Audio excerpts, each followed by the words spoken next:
¿Cómo está el hombre de hoy? El hombre de hoy, del 2020, de inicios del tercer milenio, es un hombre prepotente, omnipotente y en el espejo de ese Dios hombre, ¿cómo debe ser? Sí, no caeré yo en las acusaciones de generalizaciones, pero evidentemente para mí el hombre del siglo XX, digo, no sé si es tan distinto al hombre de todas. Para mí es una cuestión, porque cuando yo te digo que la pasión del poder es constitutiva del ser humano, es del siglo I y del siglo XX. Creo que todos nos tensionamos en esta tensión interna, si me permiten la redundancia, entre la prepotencia y la impotencia, la prepotencia y la impotencia. Yo creo que es esto, ¿no? Porque, a ver, somos impotentes frente a un montón de cosas, frente a un montón de cosas. Digo, a ver, si querés, de 2020 hemos sido impotentes para frenar un virus destructor, y muchas veces nos hemos creído prepotentes porque sí, nosotros, y así vamos a vivir la cuarentena, que sí, que no, la prepotencia que después se muestra, a ver, quién saca la primera vacuna, quién es el dueño, que esto, que lo otro. O sea, yo creo que, no sé, no podría decirte si el hombre del 2020 o del 21, digo, es muy distinto al de a los romanos y a los judíos. Me parece que lo más interesante, y aparte para evitar generaciones, es que vos, yo y todos los oyentes, contemplando el pesebre de Belén, nos preguntamos cómo nos posicionamos nosotros frente a esta cuestión del poder, frente a nuestras impotencias, ¿qué hago con lo que no puedo? Porque en definitiva, esta palabrita que usaste vos, para mí también es transversal a todo el misterio de la Navidad, la fragilidad. ¿Qué hacemos con la fragilidad, con nuestras fragilidades? Y yo creo que uno de los grandes mensajes de Belén, una de las grandes invitaciones que Dios nos hace a través del pesebre es a abrazar la fragilidad. No tengan miedo, no tengas miedo de tu fragilidad, abrazala y construí de ahí. Diría el gran poeta y cantor Silvio Rodríguez, debes amar la arcilla que va en tus manos, debes amar su arena hasta la locura, y si no, no la emprendas que será en vano. Solo el amor alumbra lo que perdura, solo el amor convierte en milagro el barro. Hay que aprender a amar las fragilidades, a abrazarlas y a caminar con eso. Seguramente muchos charlarás cuando hablas de fragilidades, pongámosles nombres a las fragilidades del hombre. Cuando hablo hombre, hablo varón, mujer, ¿no? Hablo de todos. Pongámosle nombre. ¿Cuáles son nuestras fragilidades, Michael?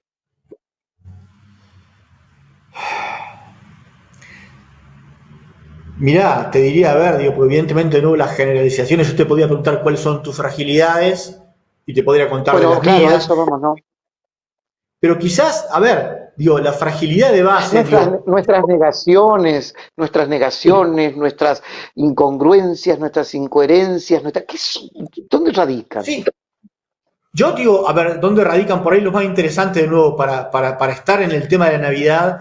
Yo creo que la gran fragilidad o el nacimiento de todas de nuestras fragilidades, de no aceptaciones, como decís vos, nacen de esta gran verdad que también se nos revela en Belén. No somos Dios. No somos Dios. Les comento a todos los oyentes, bienvenidos, no somos Dios. Nos creemos, a ver, esto pensémoslo después. ¿En qué circunstancias de mi vida yo descubro que me estoy sintiendo omnipotente, que no acepto la fragilidad? Las fragilidades para mí son de un montón de cosas. Digo, desde lo que no sé, desde lo que no logro explicar, desde lo que a mis 56 años ya no podría ser, de que no voy a ser el santo que pensé que iba a ser cuando entré a los 21 años a la orden franciscana y pensé, yo voy a renovar la orden franciscana de todas sus mediocridades, infidelidades y bla, bla, bla. No, no renové nada. Apenas renové mi vida. De vez en cuando voy para atrás y para adelante. Y me caigo y me levanto. Y toco esa fragilidad y me duele. Quizás lo que aprendí con la historia simplemente es abrazarla. Y antes tenía sentimiento de culpa, de pecado. Hoy yo no niego que existe el pecado, pero yo hablo mucho más de fragilidades que de culpa. Y esto sería interesante que más de un cura y de un confesor lo pensara, ¿no? Que sepamos distinguir lo que es fragilidad de lo que es pecado. Que según la doctrina más tradicional, el pecado implica un conocimiento, una decisión y una libre voluntad para darme cuenta, esto está mal y lo hago igual. Y cuando uno piensa el pecado desde ahí, decís, digo, y porque no me interesa la verdad meterme en cuestiones después, bueno, pero el pecado y grave, no grave. Pero digo, muchas de nuestras cosas, Víctor, pasan por nuestra fragilidad. Tenemos que ser mucho más misericordiosos con nosotros mismos. Si no, difícilmente aprendamos a ser misericordiosos con los demás, ¿no? Y acá se resume toda la religión cristiana, en la misericordia. Por eso digo yo, aprender a abrazar nuestras fragilidades. Vos hablabas dijiste los ángeles, entre comillas, dijiste lo del pesebre y demás. ¿El relato de la Navidad es tal cual se nos cuenta históricamente? ¿O debemos entenderlo como de algún modo lo dejabas entrever conforme a su significación, a su simbolismo? Bien, digo, es fundamental esta cuestión, que por supuesto daría para explicitar muchas cosas, pero intentando ser lo más breve y concreto posible, diría esto, a ver, eh, todo lo que hay en los relatos de la Navidad, como podríamos decir en muchos otros relatos de la Biblia, es verdadero aunque no sea histórico. ¿Qué quiere decir esto? Probablemente muchas de estas cosas no pasaron. Y de hecho, si nos remitimos a los relatos de Navidad de Mateo y de Lucas, es muy difícil determinar con cierto grado de cientificidad la historicidad de los relatos, de las acciones que nos cuentan. Después, si querés, nos metemos un poco con cada cuestión y con cada personaje. Digo, difícilmente se puede hablar de historicidad, pero, acá está la distinción, aunque, como podemos hablar después, si querés, digo, la cuestión de los, no sé, de los magos no sea histórica, es decir, que no sea verdad, o al menos que no podemos demostrar históricamente que hubo 3 personajes que llegaron, el mensaje que hay ahí sí es verdadero. Fíjate, Víctor, cuando un padre, cuando una madre le cuenta a su hijo un cuento, no sé, cualquiera, el de Pinocho, el de Caperucita, nadie dirá es histórico, Pinocho no existió, eso no es histórico. Pero el relato de Pinocho es verdadero en su mensaje y en su significación. No hay que mentir, hay que hacer caso a los mayores, bla, bla, bla. Caperucita Roja lo mismo. Digo, hago algo evidentemente trivial, para que me entiendan, pero nosotros no tenemos en cuenta esto cuando leemos la Biblia. Que la Biblia también usa esto que se llaman géneros literarios. La Biblia no es un libro ni de historia ni de ciencia, sino que para comunicarnos ciertas verdades muy profundas, muchas veces recurre a la poesía, al cuento, a la metáfora, a la parábola, al género literario de la Anunciación, etcétera, etcétera. Por lo tanto, repito, cierro, digo, porque esto es fundamental. Es fundamental. Si no, después la gente dice, pero siempre me mintieron, entonces no era. No. Quizás los catequistas, los curas, los que estamos dedicados un poco más a la enseñanza, no terminamos de aclarar esto. Es verdadero, aunque no sea estrictamente histórico. Lo importante que quede claro es que un Dios que se hizo hombre nació en Belén y se encarna ¿para qué? Para salvar al hombre. ¿Para qué Jesús nace en Belén? Es una pregunta para hacer todo un curso de cristología, porque acá hubo, a ver, claro, no puedo responderte todo, pero por ejemplo, a ver, ya que me lo preguntas, desechar por lo menos esta idea que tradicionalmente por ahí tenemos muchos metidos en la catequesis. Dios se hizo hombre para salvar al hombre del pecado y de la muerte. Y claro, después uno ve, a ver, ¿y cómo es esto? Si seguimos pecando y seguimos muriendo. ¿Qué quiere decir que nos salvó? El concepto de salvación está en el top 5 de los más difíciles de la teología. Pero te voy a responder algo. Yo creo que la salvación, sobre todo, hay que tomarla en un sentido positivo, en un sentido positivo. La salvación, a mí me gusta usar como sinónimo esta palabra, humanización. O sea, que Dios nos salva a través de Jesús es que nos propone un proyecto de humanización, un proyecto de ser humanos, varones y mujeres, que nos permite vivir en esta vida, sobre todo en esta vida, subrayo, no la otra, en esta vida nos permite vivir como hombres y mujeres medianamente plenos, libres. Y esta salvación implica,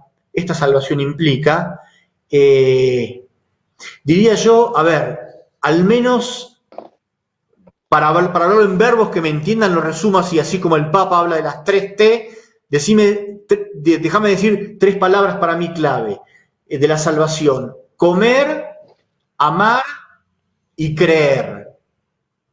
Y te explico qué quiere Comer, decir. amar y creer. Sí, son palabras que se me ocurrieron a mí, no están en ningún libro de teología. Pero ¿qué quiero decir con esto? Que la salvación implica lo material: comer, techo, trabajo, educación, salud.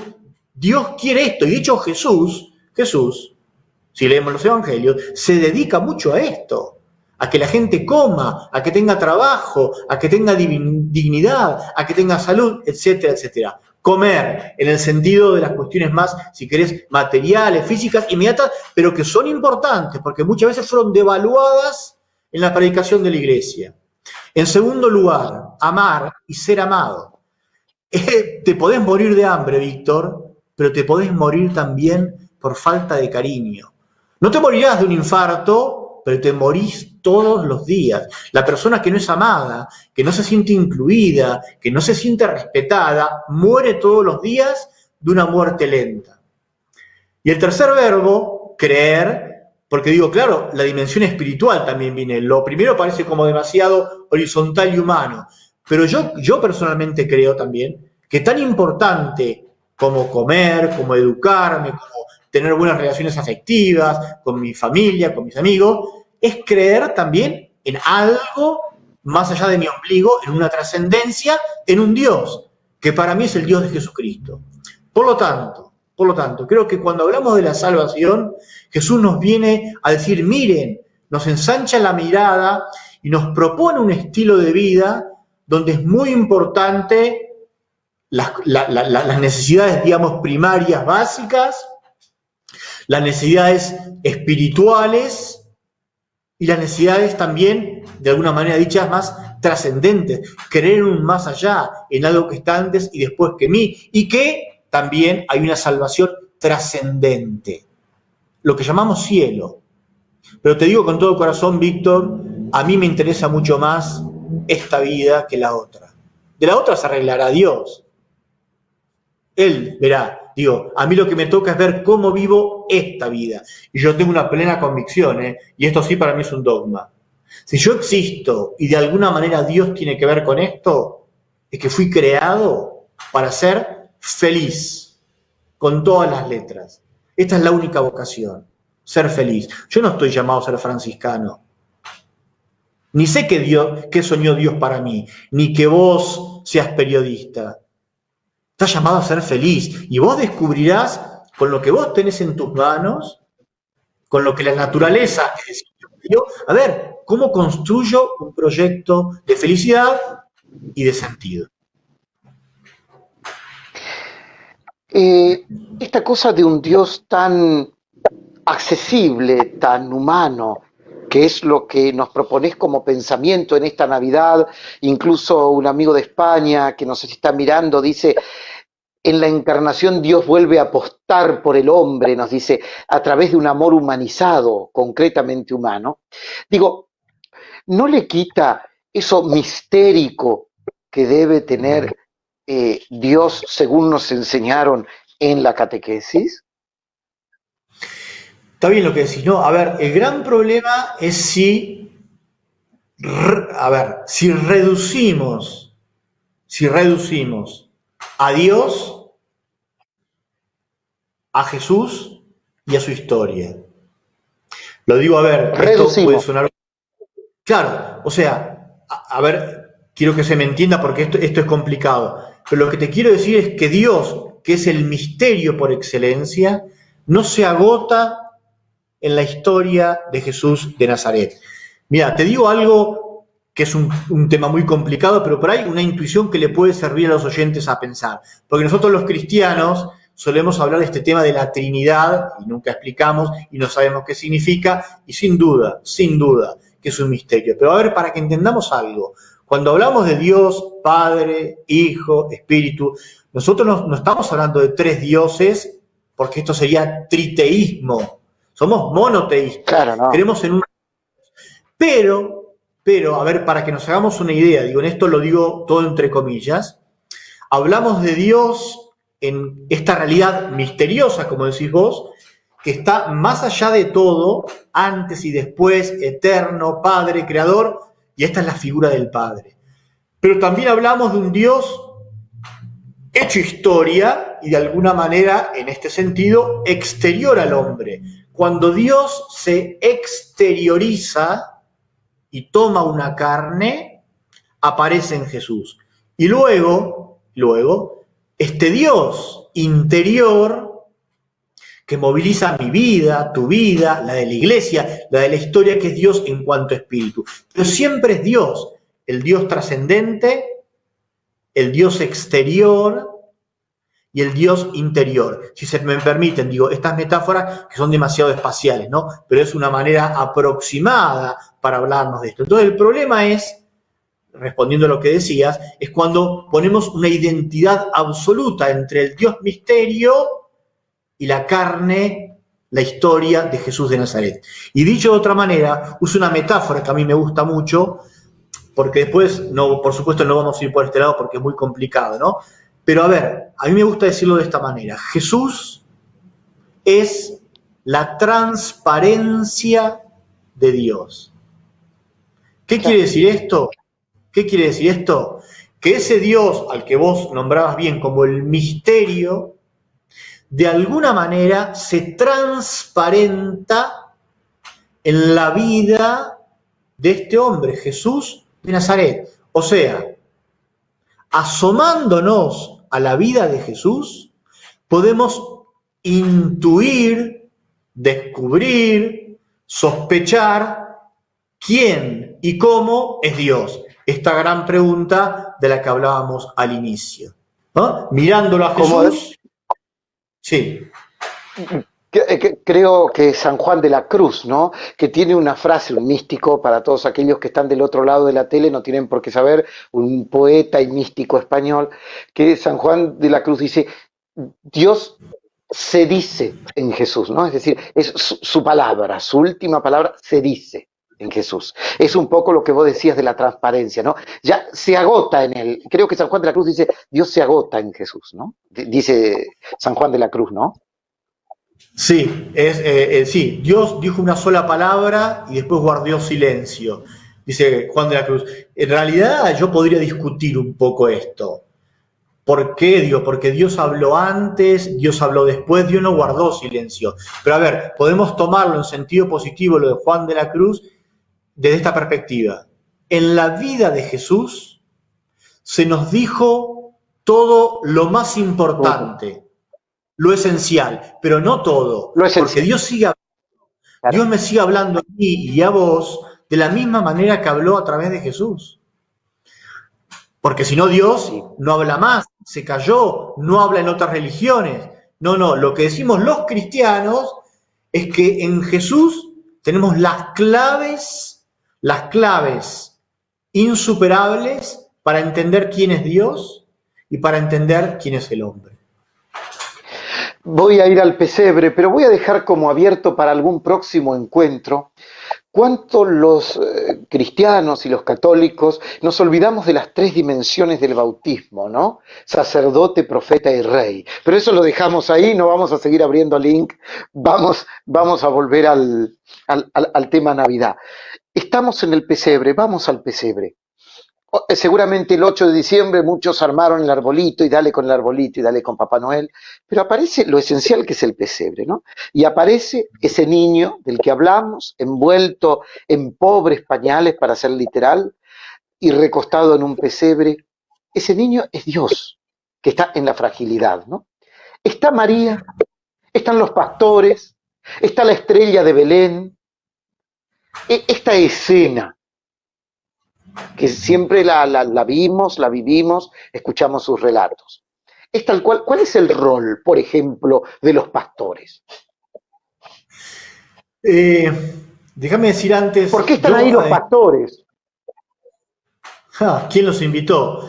Yo hace un par de años di un retiro espiritual que le puse como título Desarmar el pesebre para celebrar la Navidad. Y la palabra desarmar, en el prefijo des, lo puse entre paréntesis. Por lo tanto, uno puede leer armar el pesebre para celebrar la Navidad o desarmar el pesebre para celebrar la Navidad. Un título provocativo, como me gusta hacer a mí desde mi ADN irlandés. ¿Y por qué lo puse? ¿Por qué puse este título? Sigo convencido de esto, así que lo vuelvo a repetir ahora. Para celebrar cristianamente la Navidad, es decir, con el sentido profundo y un tanto subversivo que tiene el mensaje de Belén, hay que desarmar el pesebre. Por lo tanto, a medida que vayamos hablando ahora, yo a los que ya han armado el pesebre, los invito a que vayan repensando a ver qué significado tiene cada una de estas figuritas. Y para los que no lo armaron y lo vayan a armar, lo mismo, cuando yo pongo esta figurita, ¿qué quiere decir? ¿Y por qué digo esto, Víctor? Porque a mí me parece que hemos endulzado tanto los personajes, que tiene más de teológico que de histórico, que hemos perdido el mensaje, de nuevo, subversivo. Subversivo no tiene nada que ver con la Argentina de los 70, sino que nos da vuelta las cosas. El mensaje subversivo que tiene el mensaje, perdón, el pesebre. Yo usando una imagen, a veces, viste que eso, a veces te venden el pesebre todo unido, es una imagen, y tiene arriba blanco, sí.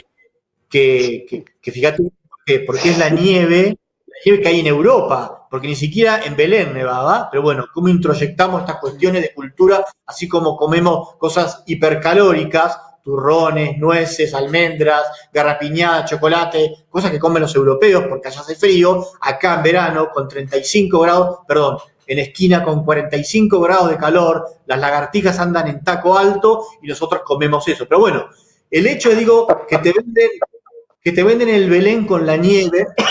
Yo digo, usando la imagen, para entender esto hay que agarrar el pesebre y sacudirlo y sacarle toda la nieve, todo el polvillo, todo el azúcar con que hemos endulzado la Navidad. Digo, esto es lo primero que yo invito a la gente. Repensar el tema de las imágenes, quiénes están, por qué. Vayamos a ver lo primero que decíamos, los pastores. Los pastores es típico. Cuando uno dice los pastores, ¡ay, los pastorcitos! ¡Y qué ternura! Y ponemos el pastorcito, 1, 2, 3, la ovejita, y muy tierno. Acá hay que volver atrás para entender cuando Lucas escribió el Evangelio, porque Lucas lo escribió para una comunidad, para un grupo de gente, que no era esquina, pero bueno, digo, podrían ser ustedes, podrían ser los salteños, los porteños, quienes fueran, con un mensaje muy claro. O sea, y para darnos cuenta, tenemos que recordar, o estudiar, o usar qué significaban los pastores. A ver, los pastores eran uno de los grupos que llamaríamos hoy excluidos en la sociedad religiosa, económica, cultural de la Palestina de tiempos de Jesús. Evidentemente el pastor es el que vivía en las afueras de la ciudad, era nómade, cuidando el ganado, era gente pobre y eran incultos. Por lo tanto, no conocían la ley. Digamos hoy, no han ido a la escuela y no han estudiado el catecismo. Por lo tanto, para el judío, difícilmente se salven, porque no conocen la ley. Y además, eran personajes de dudosa moralidad. Quienes trabajan o quienes han vivido en el campo saben en muchos lugares el tema del pastoreo es complicado. De una persona que vive varios meses solo con animales, se puede prestar a ciertas desviaciones hasta sexuales. Digo, pasaba en la época de Jesús, pasa en el norte argentino y pasa en todas partes, Entonces digo, había una sospecha sobre este tipo de gente. Por lo tanto, los pastores, prima facie, eran gente, digo, considerada malamente excluida. Por tanto, fíjate, Víctor, esta es la Los cuestión. mal mirados, los mal Sí, mirados. como tantos otros de la sociedad, pero era uno de los grupos de los mal mirados. Y acá lo desconcertante precisamente es que los ángeles, es decir, la voz de Dios, a los primeros que le dice, ha llegado el Mesías que ustedes tanto esperaban, es a los pastores. Acá hay que detenerse, hacer un stop y masticar bien esto. Porque yo te diría, a ver, traduciendo, los ángeles no fueron a decirle al sumo sacerdote que había nacido el Mesías. No fueron a decirle a los escribas, que serían, si querés, los catequistas y los teólogos, que había nacido el sacerdote. No fueron a las sinagogas, no fueron al templo de Jerusalén, no fueron al emperador, al César romano. A las primeras personas a quienes les llega el anuncio de que ha nacido el Salvador, es este grupo de, casi podríamos decir, excluidos, excomulgados, que están afuera de la iglesia, no son ni siquiera religiosos probablemente, y de dudosa moralidad, de vida poco... Entonces, digo, a ver, a todos los que estamos escuchando, cuando agarremos la imagen del pastorcito ahora y la pongamos ahí en nuestro Belén, pongámosle otro rostro, pues si no, es en vano, por decir otra cosa, volver a sacar las imágenes, armar, y será una Navidad como tantas. Y vos decías, promocionabas, pensar una Navidad distinta. Entonces, pongámosle el rostro. Hoy, los pastores, ¿quiénes serían? O sea, si hoy volviera a nacer Jesús, ¿a quiénes le iría a anunciar que ha nacido el Salvador? Si lo traducimos, no sería el Papa, no sería la curia romana, no serían los obispos, no serían los curas, no serían los teólogos, no serían a los laicos piadosos que van todos los días a misas. A ver, se me ocurren un montón de nombres, pero pónganle cada uno el nombre y sobre todo aquellos que yo, vos y cada uno de ustedes excluimos en nuestro corazón y decimos, te doy gracias, Señor, porque no soy como ellos. Porque no soy como aquel. A él le fue proclamada la buena noticia. Esto es escandaloso. Esto me da bronca. Esto uno dice, no tendría que haber sido así. Bueno, miren, hermanos, si somos cristianos tenemos que creer esto. El primer mensaje de Belén a través de los pastores es que la jerarquía está dada vuelta. No lo digo yo, lo dice el Evangelio. Leamos el Evangelio con un poco más de detenimiento y desempolvemos a los pastores. Hagamos un esfuerzo juntos. Hacelo vos más que yo. Pongámosle a nuestros amigos que están del otro lado de la pantalla los nombres de los pastores de hoy. ¿Quiénes serían? Digo, quizás uno puede hacerlo a nivel general y después interesante a nivel general, pero a ver, pastores por lo pronto serían de otra religión, serían los discriminados en la iglesia y en la sociedad por cuestiones de identidad sexual, homosexuales, travestis, todos los géneros que hay ahora. Serían, a ver, los que tienen un trabajo indigno, los que son mal mirados porque, a ver, porque viven en pecado público, perdón, ¿sí? Los usureros.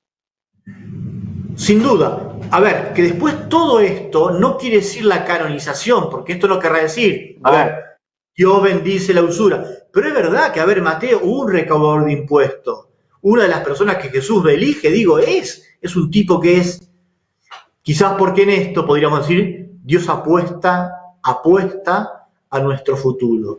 Ve algo en nosotros, en cada uno de nosotros, que nosotros que no solemos ver. Pero sí, digo, me parece interesante la lista, y más interesante, digo, que cada uno, a ver, porque aparte también la iglesia por ahí en Salta, no es como la iglesia en Corrientes, mi vida no es la tuya, que hagamos, porque esto es lo más interesante, que hagamos cada uno la lista, a ver quiénes son los excluidos para mí, los excomulgados, los que valen menos, a ver, los que no van a misa.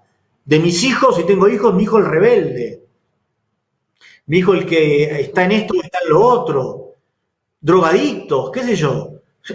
No existiría la droga en Israel en esa época, pero sin lugar a dudas, si hubiera existido los pastores para sobrevivir a la intemperie, habrían consumido algo. Por ejemplo, Víctor Asensio nos dice desde El Salvador, aquí serían los miembros de las maras, por ejemplo, ¿no?